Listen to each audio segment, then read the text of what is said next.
Stop digging through endless downloads and folders looking for that one resource you know you saved somewhere. With Twinkl's updated Save feature, you can build your own organised digital resource library in just a few clicks. Found a resource you love? Simply click the heart to save it. That's it. Then head to your saved resources area to organise everything into folders that work for you. Sort by subject, topic, lesson, term, intervention group, or even individual children. Anything you've recently saved will appear in unsorted resources. Simply select it and move it into an existing folder or create a brand new one to keep everything organised from the start.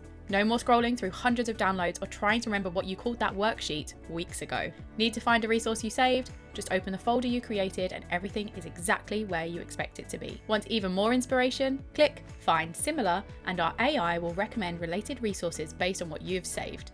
The more clearly you name your folders, the better your recommendations become. You can even preview resources directly from your folders, download them, remove them from your saved list, or discover more related content without starting your search again. Spend less time organising and more time teaching. Your Twinkl, your way. Try the new Save feature today and let future you thank you on Monday morning.